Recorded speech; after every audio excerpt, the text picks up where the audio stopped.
The high lift jack. This is one of the most important tools when you're out wheeling in the bush. And yet so many people mount these in places that just turn them into a hunk of rusting metal. So in this video, I'm going to show you a place that just makes sense and is going to protect the investment that is your field jack.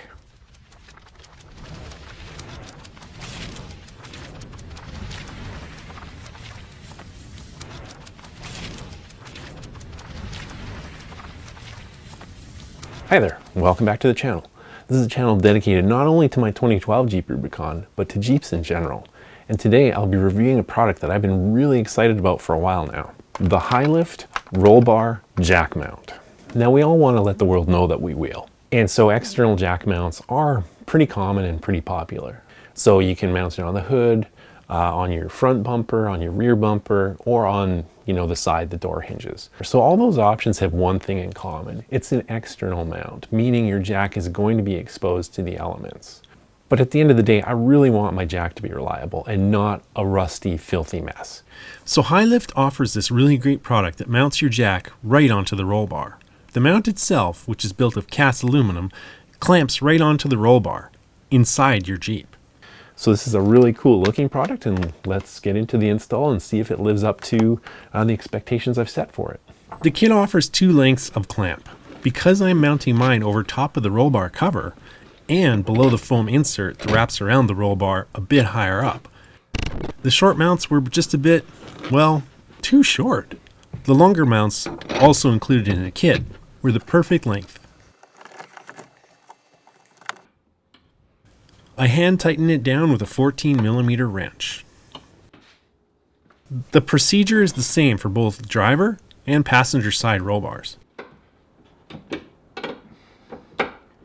Hand tight is totally fine.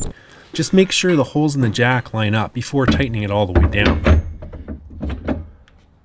Now, if you want to mount your jack higher up on your roll bar, like up here, you'll have to put the hoops underneath the fabric, and you'll probably have to cut some of this closed cell foam that's inside.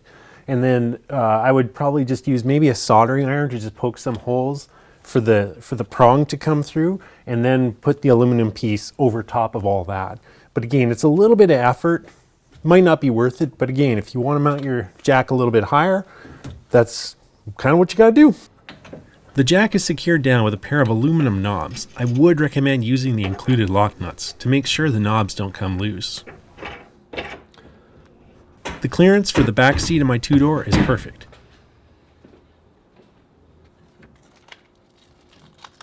The kit only includes a Velcro strap to secure the handle, but to be honest, this is pretty shitty, and High Lift should have included the handle keeper.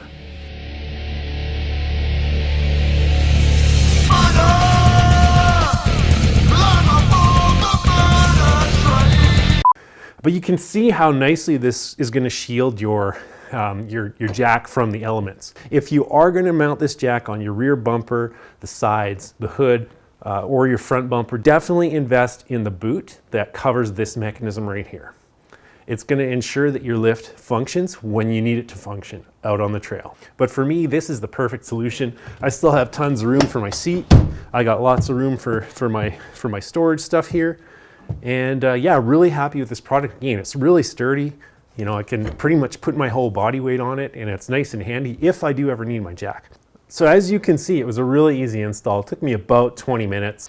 Now, one thing I would also recommend that you get is the little base plate, because you never know what the ground's going to be like. So for you guys investing in a high lift jack, definitely spend the extra 60 bucks and get the base. So I hope you liked my video on the high lift roll bar jack mount.